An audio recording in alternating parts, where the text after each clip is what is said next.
This is Richard Russell calling the meeting to order for the Hillsborough County Internal Audit Committee. It's my understanding we have no public comments. Y'all should have gotten the prior minutes. Any comments on those? If not, can I get a motion to approve the minutes?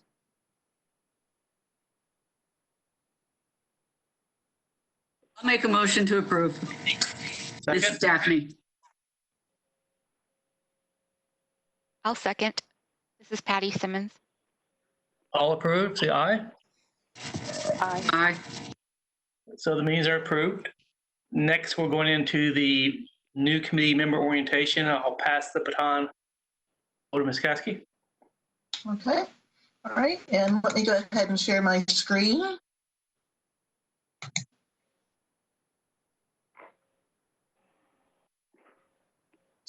It's not the right one.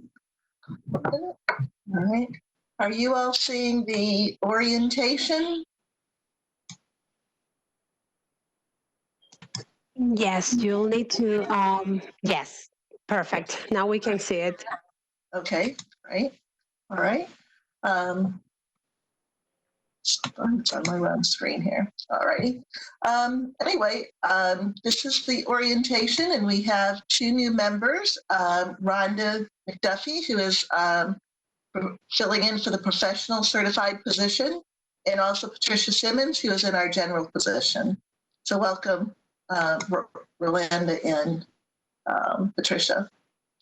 Our audit committee, the members are Richard Russell, who is our chair, Sabrina Shirley Atkin, who is our vice chair, Rolanda McDuffie, Patricia Simmons, and Daphne Ullman.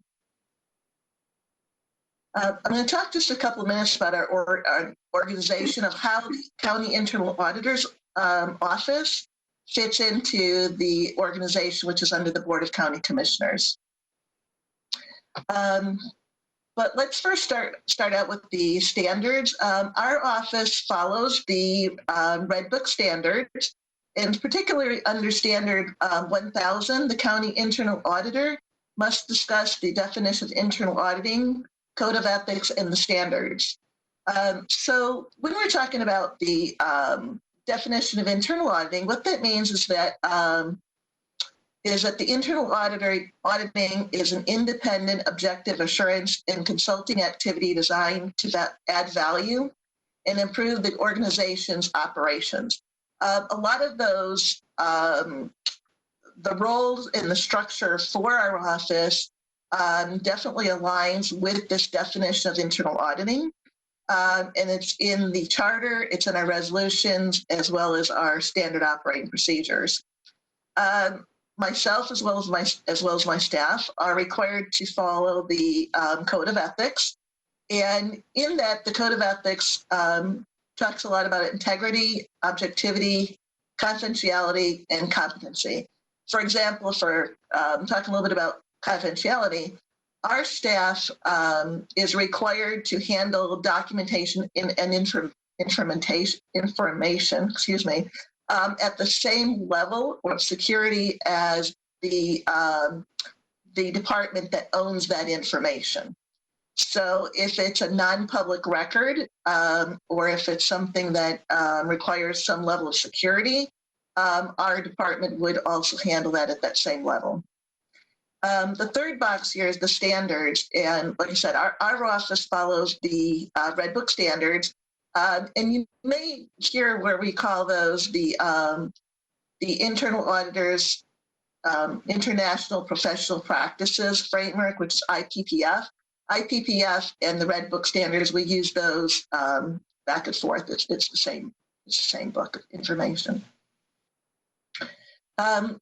Little bit about the county structure. So, like I said, our office fits right under here, under the Board of County Commissioners. And we do have an independent office. It sits outside of the county administrators, and I'll show that in another slide. But there are other governmental agencies, such as the Clerk of Circuit Court, the Hillsborough County Sheriff, Supervisor of Elections, Property Appraiser, and the Tax Collector. Our office falls underneath the Board of County Commissioners, and our auditable environment is only within the Board of County Commissioners and any activities therefore. And then also the county internal auditor, I was appointed by 5 affirmative votes with the Board of County Commissioners, and I am a contracted employee. I do not fall under the county administrator. I think that sometimes people think that the government, but almost all of the Board of County Commissioners falls under the county administrator, but it doesn't. You also have some other independent agencies that fall under the county, under the Board of County Commissioners. The county administrator is just one of those 4 agencies, which I'll show you in just a minute, another slide. So here's the 3 lines of defense model. This is the model that we use here in the internal audit shop. And as you can see, you've got the Board of County Commissioners, which is over the senior management and is over the these different areas. And then you can see that you have external audits, the Clerk of Circuit Courts Department, which is external, and the County Audit Department. And then you have regulators also fall outside of that. But the first line of defense, that's where you're going to find your management controls, your internal control measures, those kind of things. The second line of defense is the financial controls, security, risk management, quality assurance. We have different, so management lays out their standard operating procedures, their workflows, and those kind of things, and then they run the day-to-day operations. Then you have that second line of defense that basically monitors that work, and in a lot of ways that they're assisting that first line. When you get to the third line of defense, which is where my office fits, this is an independence assurance, and we work very closely with that second line of defense, but we also work with those external auditors and regulators as well. There's a lot of coordination that happens behind the scenes. The organization independence, this is where you can see, like I was saying earlier, you have the Board of County Commissioners and you have direct reports, which is the county administrator, the county attorney, the director of environmental protection, and then the internal auditor. And our office is a little bit unique because we also have the audit committee, you all, which is basically falls between the Board of County Commissioners and the county auditor. And there is a certain level of communication as well as oversight that is provided by the audit committee. But I think it's very important to also recognize that we are following the Red Book standards, where my office is independent, and also I functionally report directly to the Board of County Commissioners. For our office internally, we are an office of 5 full-time employees. I'm the county internal auditor. And then under me, I have 2 different, we call them lanes. We have the administrative lane, which is the county internal auditor's executive assistant. And then we have the audit team, and that audit team is led by a lead internal auditor. And then I have 2 senior internal auditors. So let me go ahead and introduce you to the County Internal Audit Committee's responsibilities. And these are going to be presented by Deborah Cromartie-Mincy, which is our senior auditor or county attorney, Michelle Van Dyke, Community Relations Coordinator, and Brandon Wagner is going to be, on behalf of Brandon, we have Elizabeth Curtis. I'm not sure if I'm saying your last name correctly here. I'm so sorry. We'll be presenting parts of this next slides here. And I'm going to go ahead and pass that over to Elizabeth.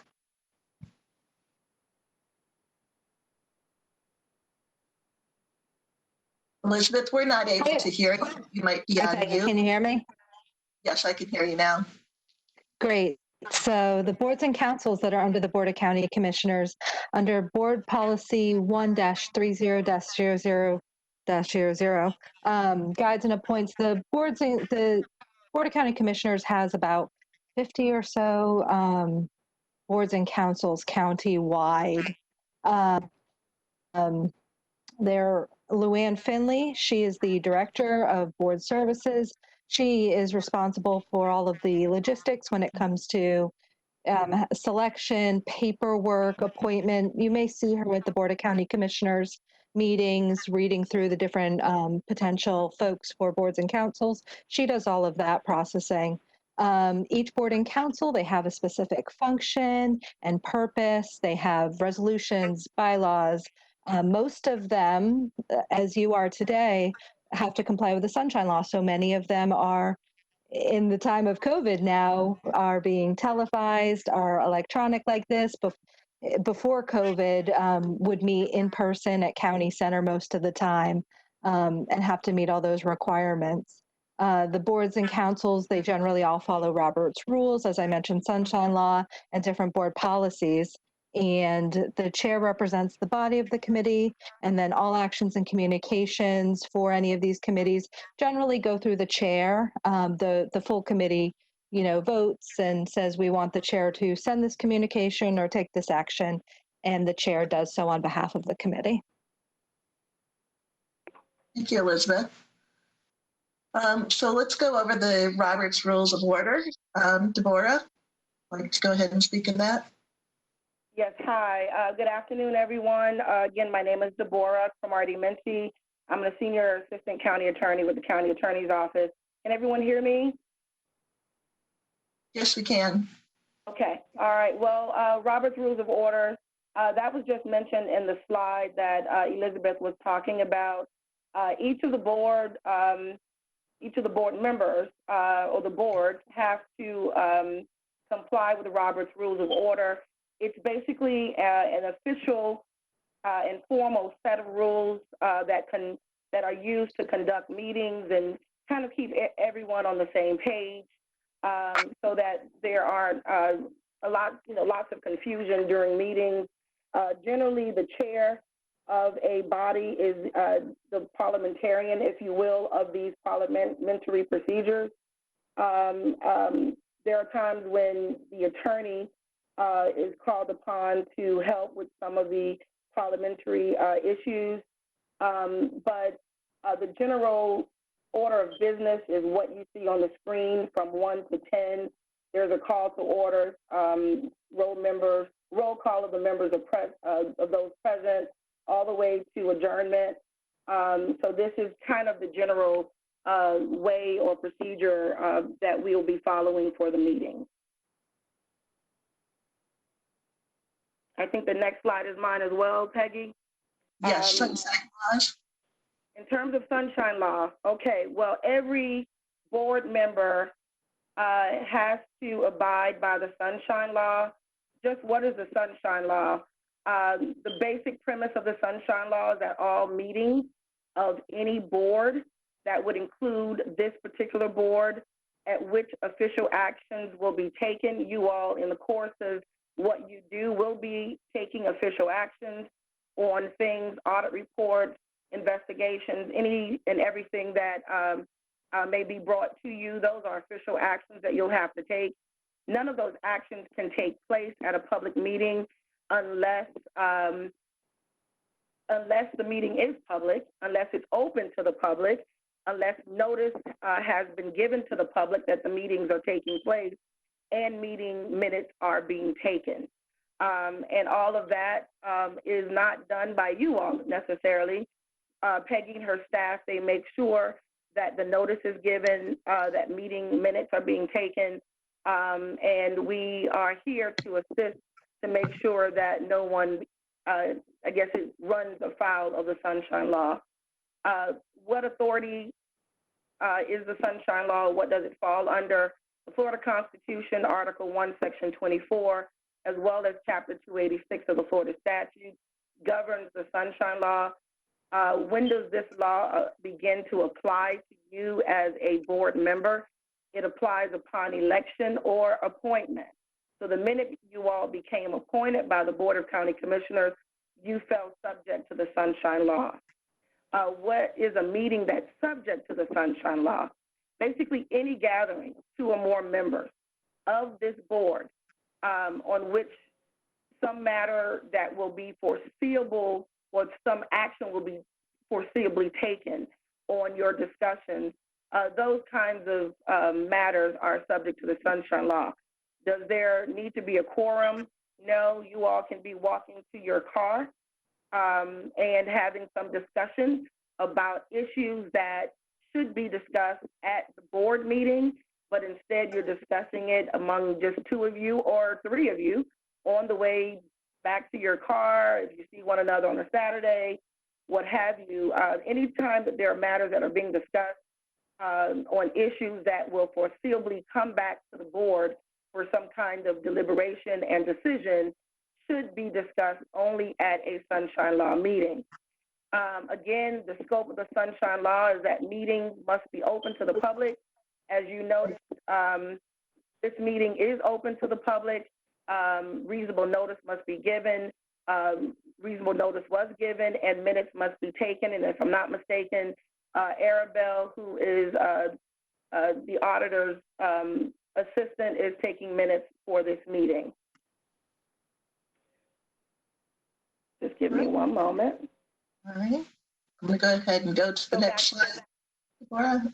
So back to the slide. Members shall avoid creating the appearance of any impropriety by refraining from engaging in discussions with any other member of the audit committee about matters that pertain to the audit committee, especially those things that will foreseeably come back to this body. And that can be in a form of something written. It can be by telephone communication or any kind of electronic communication. So what we recommend is that if you need to reach out to the chair, if you need to reach out to any other member, if you want to share information about any particular matter, have questions or concerns, that you send them either my way, you can send them to Ms. Caskey, the auditor, or to her staff. That would be the more appropriate channel, just so that we can kind of keep you away from any potential violations. You just never know who's watching or never know who's listening. And that would be all that I have on the Sunshine Law. Peggy, did you want me to go into the auditor exemption? Yes, if you would. And I'm on that slide. Your next slide, which I believe is slide 14, is the auditor exemption. The state law has provided for an exemption for auditors, those whose duties include auditing or investigating waste, fraud, abuse, theft, exploitation, or some other activities that could lead to criminal prosecution or administrative discipline. What this state law, it was a bill a few years ago, but it's now become state law. It exempts certain personal information for auditors, like home addresses, telephone numbers, dates of birth, and photographs for these auditors. There are also other exemptions that apply to other positions, like police officers, judges. So if you believe you qualify for this exemption, it's important that Peggy's office know, so that if there is a public records request in the future, we can take note of that and make sure that the appropriate information for you is exempt. And I think that's all that I have. Welcome aboard, and to our new members, it's a pleasure to have you. And hopefully we'll be able to actually see one another in person one day. Thank you, Deborah. Okay. And Michelle, I've switched over to the committee's communications with news media. Well, thank you so much, Peggy. My name is Michelle Van Dyke, and I work for Hillsborough County's Communications and Digital Media Department. Our department works directly for the county administrator on media relations. Media relations is extremely valuable to Hillsborough County government for a variety of reasons. Having a good relationship with media is absolutely crucial in helping us get out our messages to the public about various programs and services that we offer. This information is extremely critical in times like we're in now, where we need our residents to take certain calls to action. Our our media is our conduit to the public and the residents that we serve. They're the watchdogs in a very public way of how the public's business is being handled. And then finally, having a good relationship with media is also helpful when there are times when there is inaccurate information that needs to be corrected, or if there's information that is updated coming from a credible source. Those requests for those updates are much more valuable and are more recognized as well. So as I said, media relations is extremely valuable to Hillsborough County government. It's important to be transparent in our business to the public. And so you might think, well, what kind of media might approach me as a member of an internal audit committee? Well, you might be surprised. The county has a number of boards and councils and committees, and they're involved in very interesting business. And there have been times over the years where they have been handling a hot button topic or something that is very great interest to the public, and reporters would like to talk about that. And often they will approach the committee to talk, let's say, about a particular project or maybe even comment on a controversy. So our office and under the county administrator, there is a policy that relates to media relations. And that policy is for departments under the county administrator. Departments or boards and councils and committees are generally independent of that, and they don't follow the county's media policy. But why do I bring it up? Because it is a very valuable framework for how boards and councils and committees can conduct media relations. For one, it provides this process already in place that's there should a member of the media contact a member of a committee. It affords a process by which we make sure that we have the appropriate subject matter expert who is going to talk to the reporter. And it also provides a process by which leadership is then notified that a story is being worked on, and they can look for it and expect to see that or to read that. So the framework and the processes that are listed in our policy can be very helpful to boards and councils and committees. Well, speaking to this particular slide, I think people who are not used to dealing with the media might sometimes be nervous if a reporter approaches you. And that's why we say right at the top, don't panic. Reporters are people just like us who have jobs to do. They have bosses, and then they have deadlines. And in fact, their deadlines are often same day or within a very short time frame. So oftentimes they need their answers much more quickly than we might work on a project as well. So if you're approached by the member of the media, you always want to find out as much information as possible. And you see some of the information that you might want to know. Sometimes people are also nervous about working with reporters. They often forget that because this is a human being and a person, it's okay to have a two-way conversation. And that's why important. You really do want to get down to what is important to them, what are their needs, what are their deadlines. And so that's why we ask these kinds of questions. It's not because we are challenging their information or their approach, far from it. We want to be helpful and get the right information to them. And this process of a two-way dialogue is crucial to that. And that's why I also say with the last bullet, we want to make sure that we let the reporter know that we will get the information to the person who's going to answer it as quickly as possible. And again, reporters often are on deadlines, sometimes same-day deadlines, and they need to know if they're not going to be able to get a response that day that we're still working on it. They might be able to report that to their supervisors, producers, editors. If it's something that can wait until the next day, then they've got that and they can balance their workload and their schedule. So that's why that is important as well. So going to the next slide, what happens if you are contacted by a member of the media? And that is you want to forward the inquiry to Peggy and to Deborah.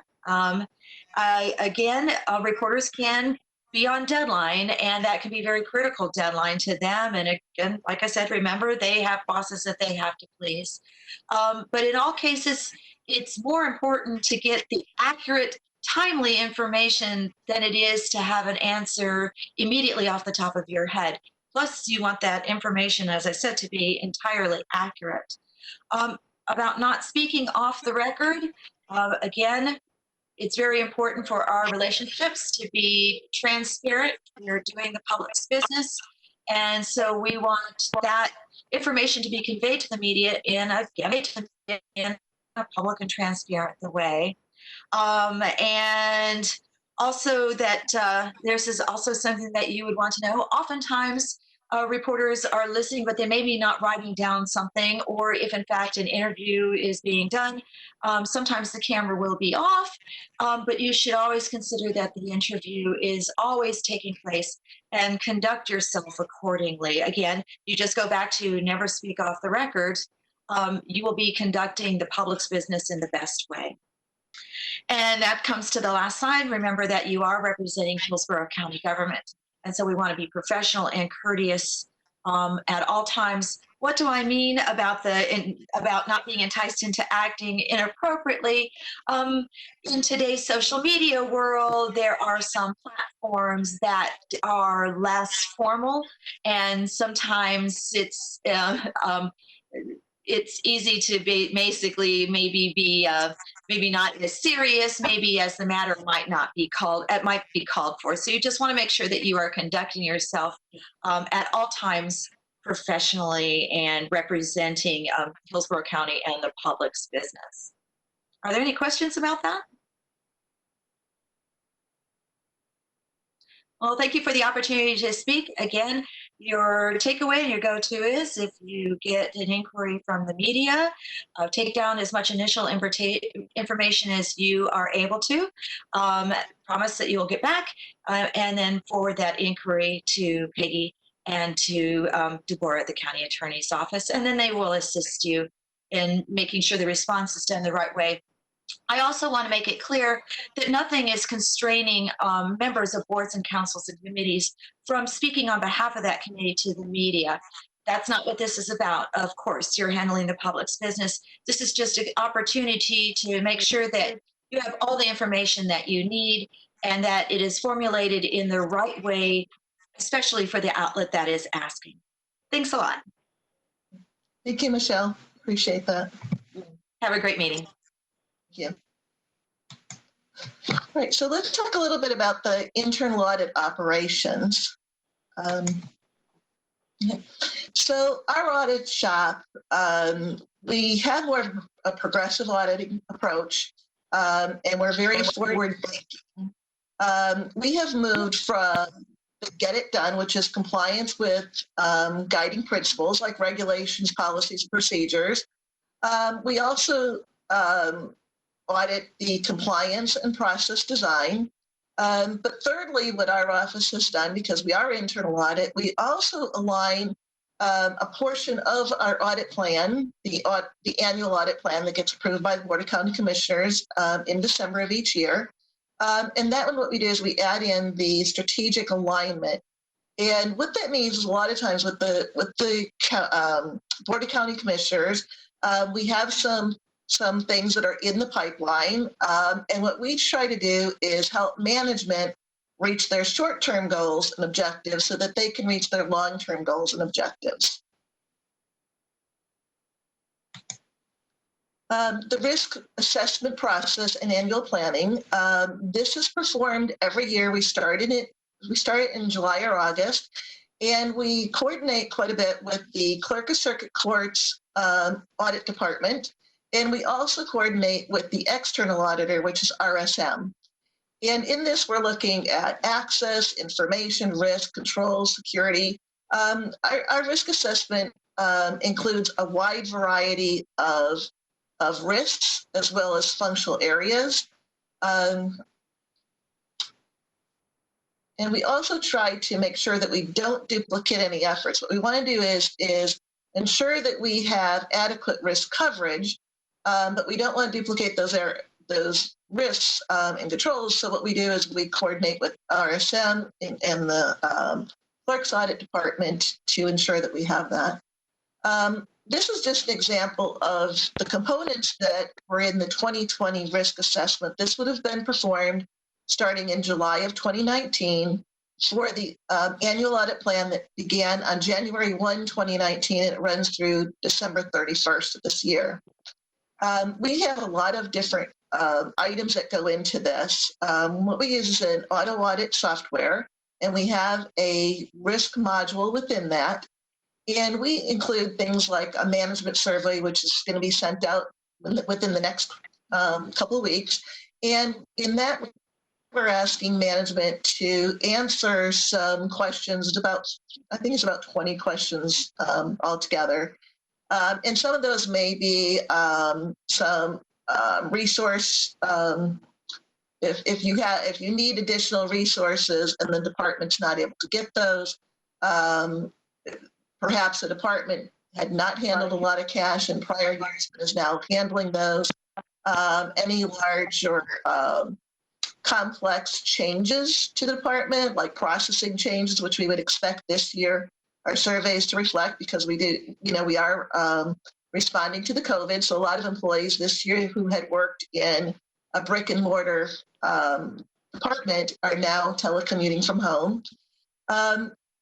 We look at the risk and controls that we identified in audit projects.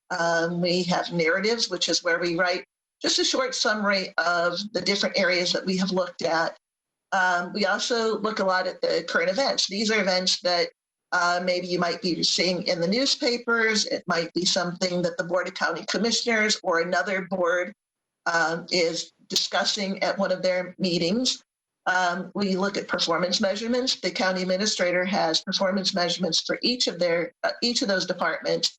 And one of the things that we monitor is how well a department is reaching those performance measurements, or if those performance measurements material changes to that, we may want to ask ourselves why were those changes. We also look at workflows. Like I said, a lot of our because of the COVID pandemic, a lot of our departments are still providing services to the citizens. That has not changed, but the way in which we're providing those services have changed. So that has changed our risk assessment quite a bit, and we will be picking up on that as we go through 2019.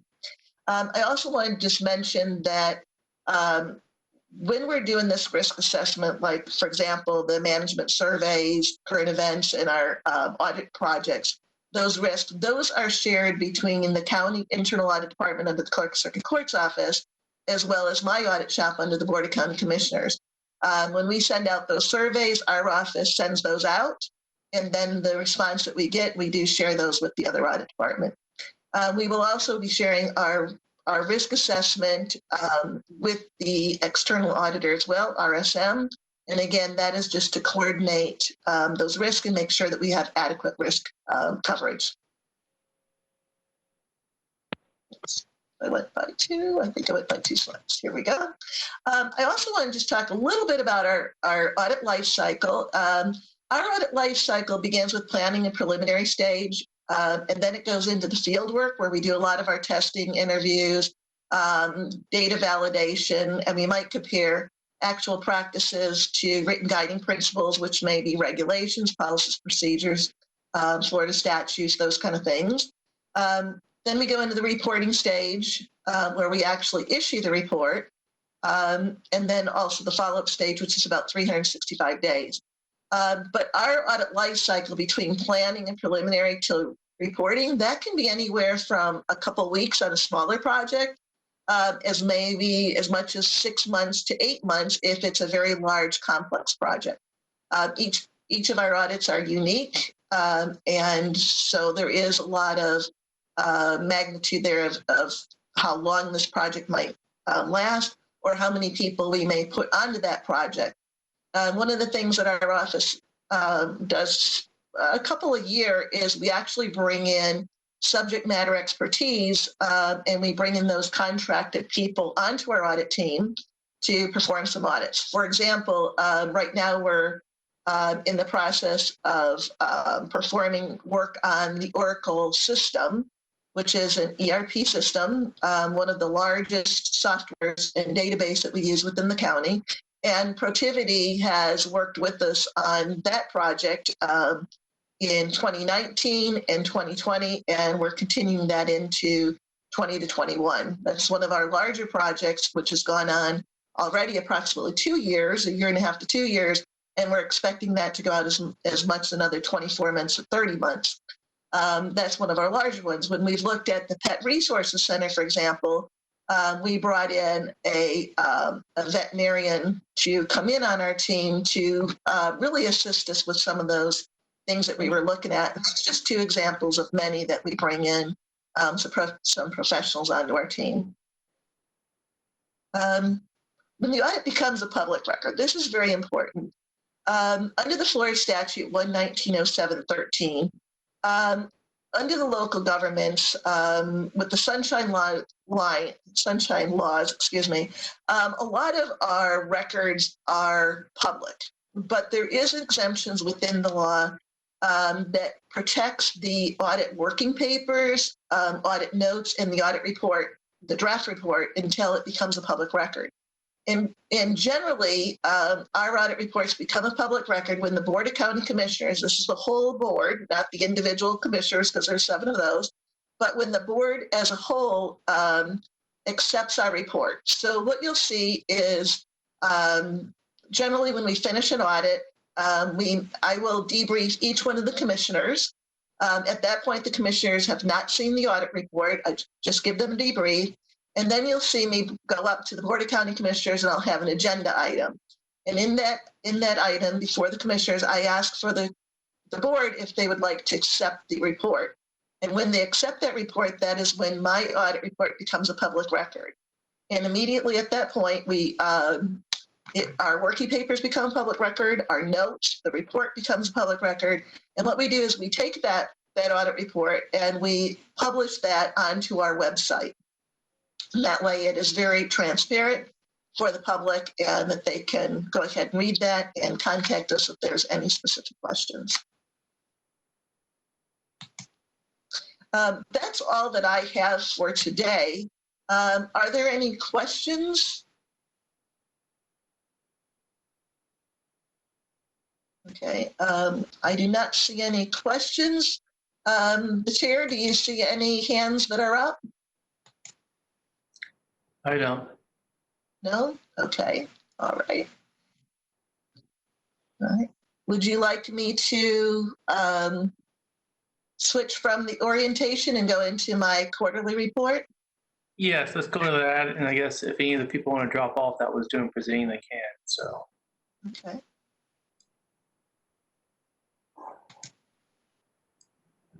Okay. All right, well, let me go ahead and share my screen and I will be bringing up the quarterly audit reports. 1 second, I'm so sorry.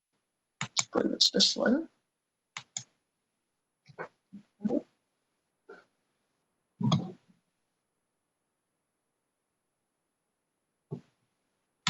right, and are you able to see the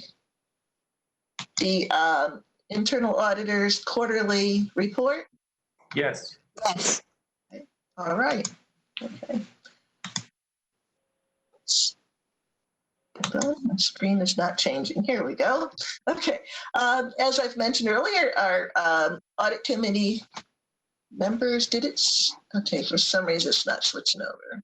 No. There's the next slide. Okay, I'm sorry. There's a little bit of delay here on here. So I think we've already gone over our audit committee members. Again, Rolanda McDuffie, Richard Russell is our chair. Sabrina Shirley Aiken is our vice chair. Trish Simmons is our newest member, and Daphne Ullman. On the agenda today is talking a little bit about the risk information, the trending information, any significant changes to the audit plan, the project, our scope of work or resource budget, any unjustified restrictions or limitations, the 2020 annual audit plan, the activities as of 6/30/20. And I do remind the audit committee that because of the pandemic, we had skipped our March 31st meeting. So in this presentation, I'm going to be presenting 2 quarters, not the usual 1 quarter.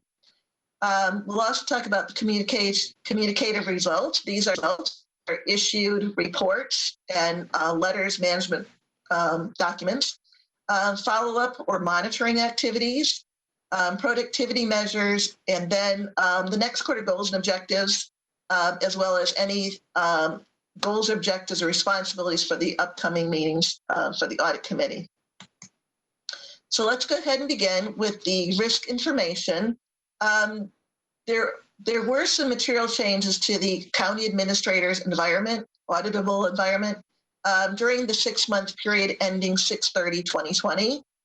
Some of these changes had material impact to the 2020 annual audit plan that was approved by the Board of County Commissioners in December and went live in January 1st, 2020. Since we've met the last time, the county administrator has retired as of June 30th, and Bonnie Weiss has been selected by the Board of County Commissioners to fill that position. I did talk to Bonnie recently, and I have invited her to be a guest in a future meeting. I would like you all to be able to have an opportunity to meet her. In response to the pandemic, there's a large percentage of our employees that had worked in brick and mortar facilities that are now working from home. There's also some employees that have been moved into different locations, again, to put more space between our employees and for the safe distancing of those. We're also, during this pandemic, we're also ensuring that we have coverage for any major hurricane or any other major event that the county would be responsible for protecting our citizens. So for this, what we've done this year is the county administrator has trained over 800 county employees to work at the emergency shelters. The last time that I had talked to somebody on this, basically in past years, they've opened up just a handful of shelters, and then as a need increased, they would increase the amount of shelters open. And the last time I talked, the plan was, and I don't know if they've implemented this, that they were going to open up all of the shelters at one time, again, for social distancing and for security. So 800 of our employees have been trained for that, but the board may be reaching out as well for additional assistance from the City of Tampa, City of Temple Terrace, and Plant City, as well as maybe some of the local universities and colleges.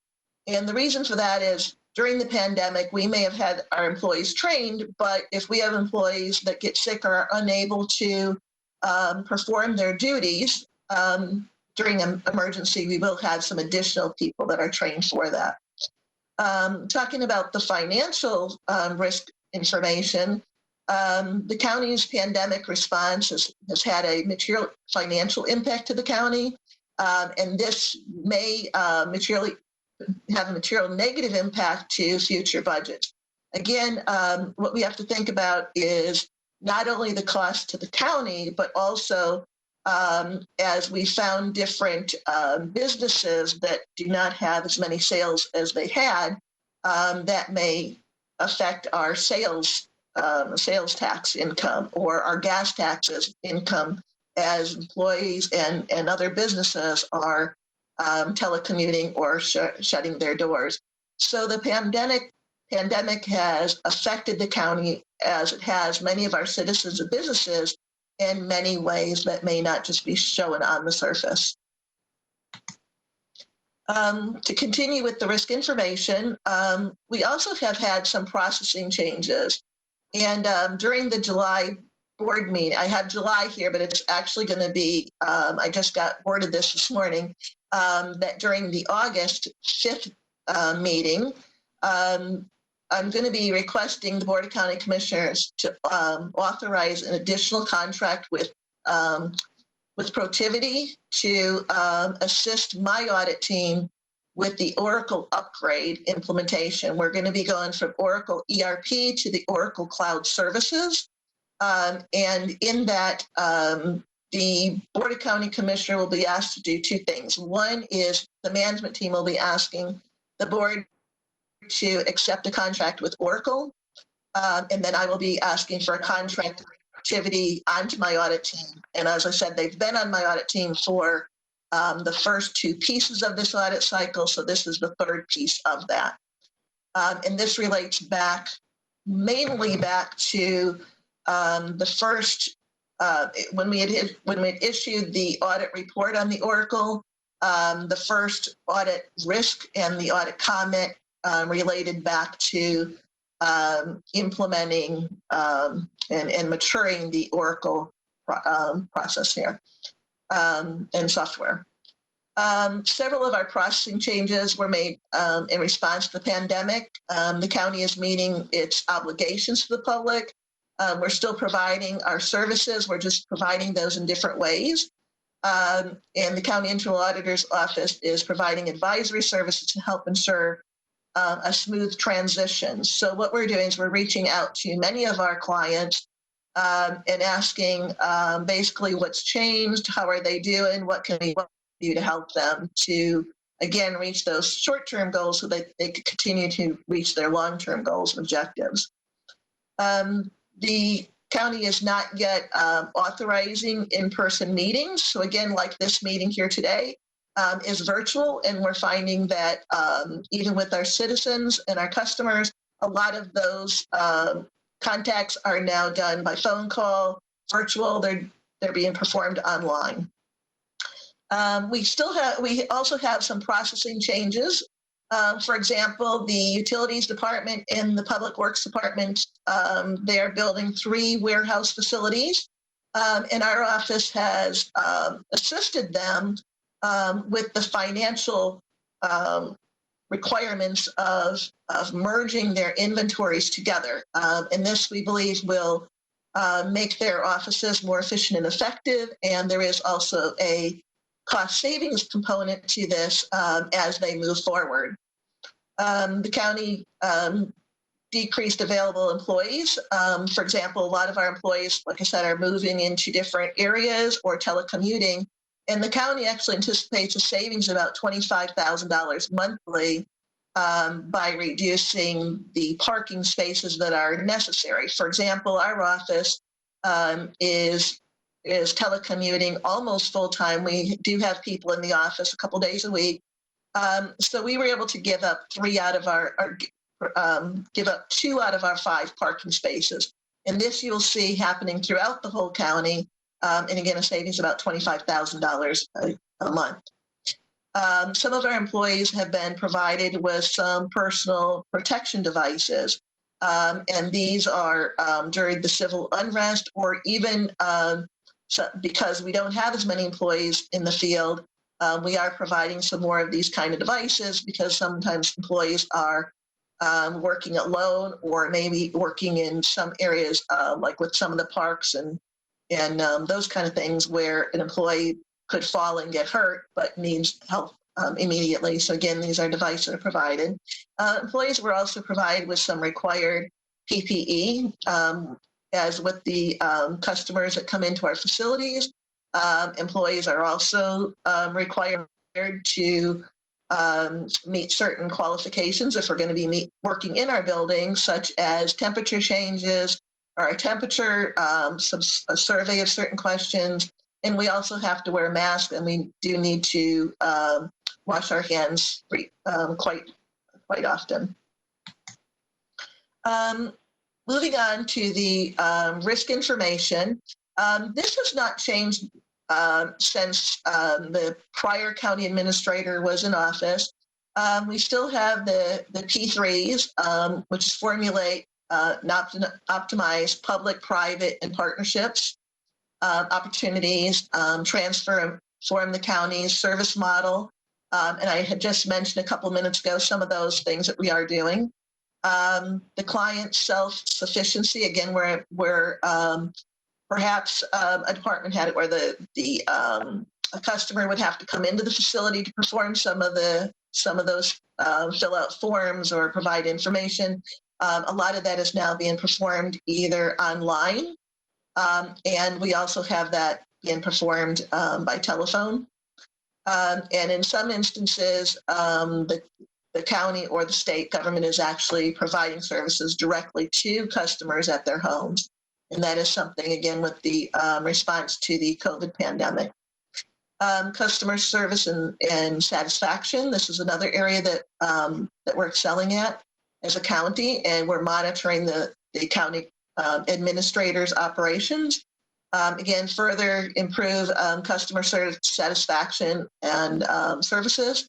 And there's been a lot of surveys that have been going out to the citizens to keep getting that continuous feedback. Further develop a culture of excellence in customer service and satisfaction. Evaluate a centralized 311 local, like a call-in information center, which provides a lot of information in one place, so our citizens do not have to go to several places to get the information that's necessary. And also establish more real-time community prosperity dashboard. Again, being more transparent with the community, and our office will be looking at those dashboards to validate that information is true and correct.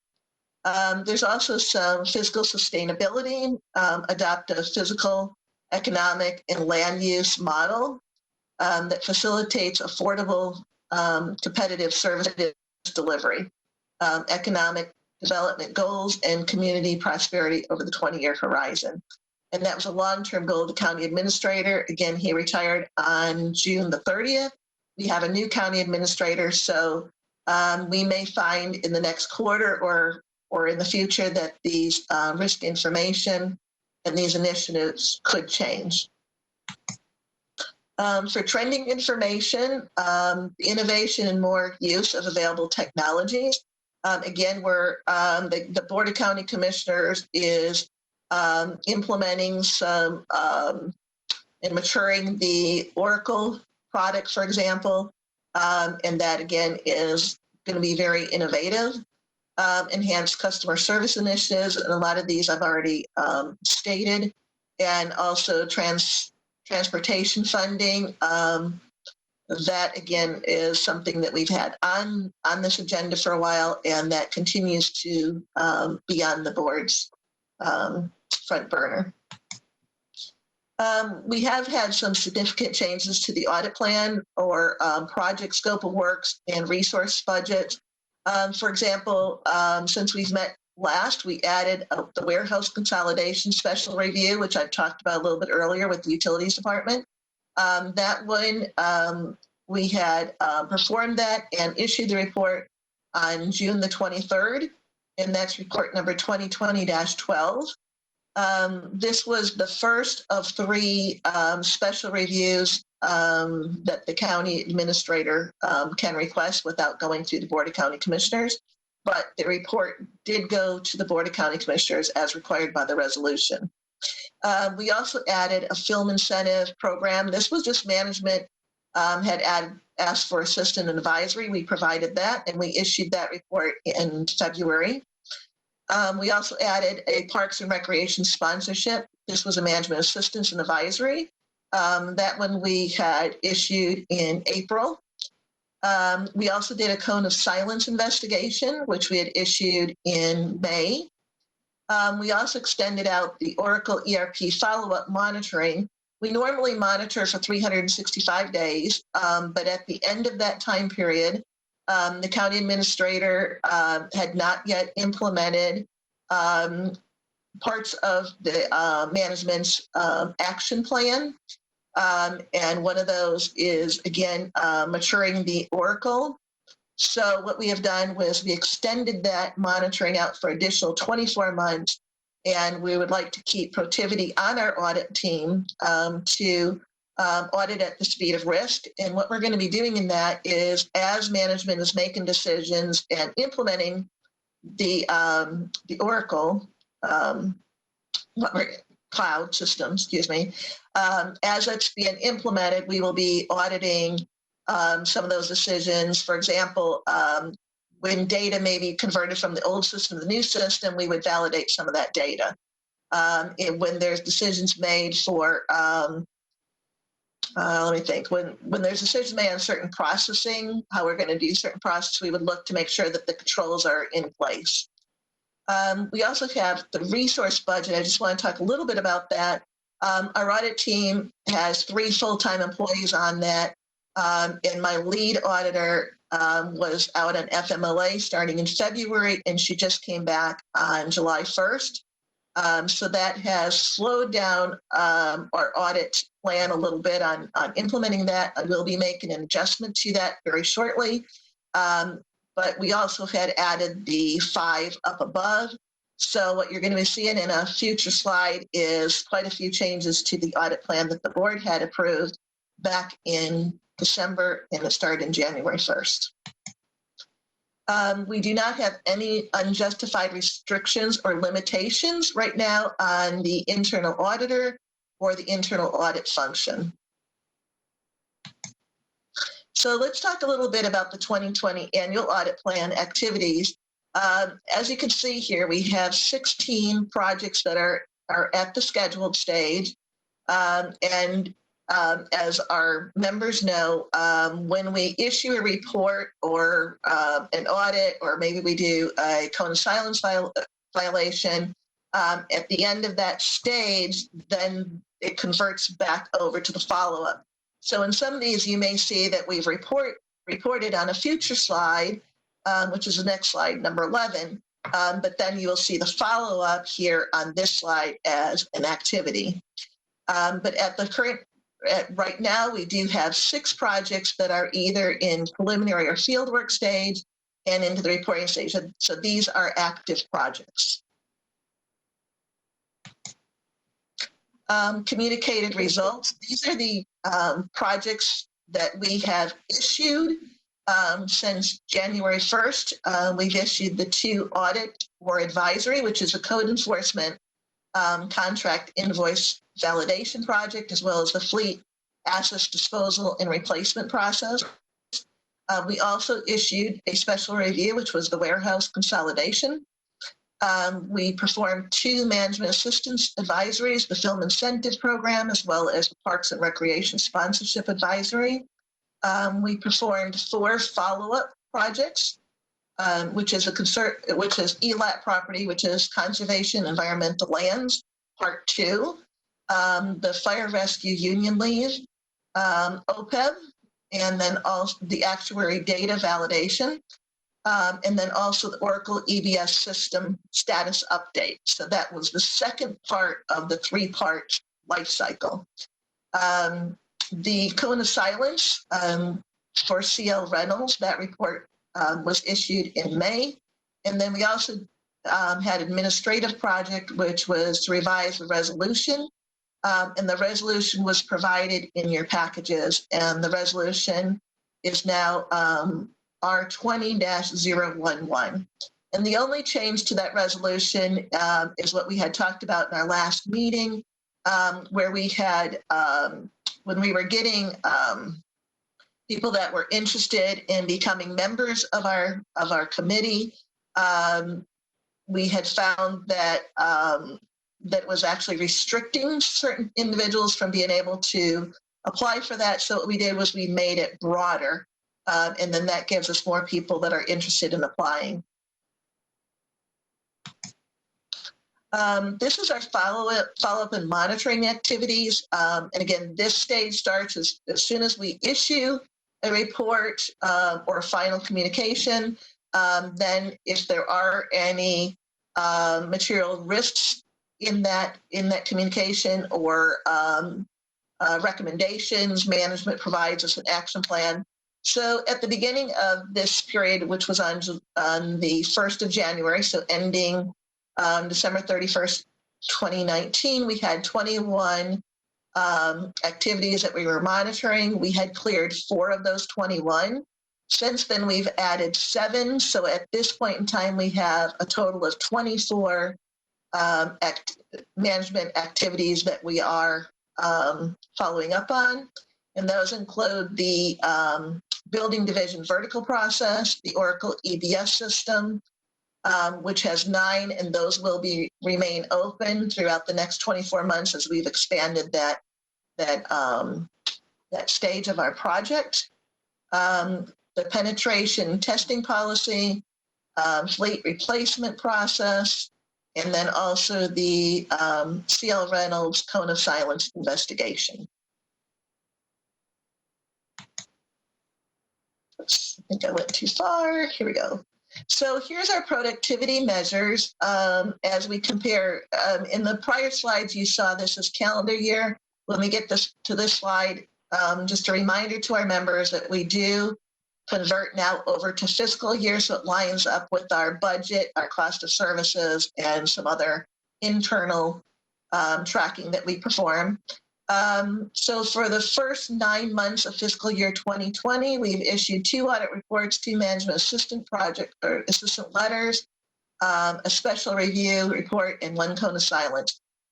We also issued the 5 follow-up monitoring projects. So at this point in time, our productivity per FTE, full-time employee, is 4.92. And I just remind our members again, it's showing 2.44 FTE because our lead internal auditor was out for several months during that period. I think you can also see that that our productivity overall of 4.92 compared to the prior year of 5.74, we're still very much in line with that. I will say to the members, again, we will have that very large audit, the continuation of our Oracle. That's going to take up a lot of our time. We anticipate spending about 3,300 to 4,000 hours over the next 2 years on that project with a small audit shop that will affect our productivity measures into the future. One other thing I wanted to comment on very quickly, in the calendar year 19, I acknowledge that there is a calculation error in here. I was not able to identify what that error is. So the next quarter, we will try to make a correction to that and explain what that was. But again, I believe it's just mathematical, but I don't want to make that assumption. We need to actually track that back through. The next quarter goals and objectives. We will be kicking off our annual risk assessment. That gets kicked off in July of every year. It's completed when the Board of County Commissioners accepts our audit plan. So that starts in July and it's completed in December of each year. The upcoming audit committee responsibilities. Patricia, her term is expiring in August because, again, she's completing a term. That's why she's coming on and off by a very short time period.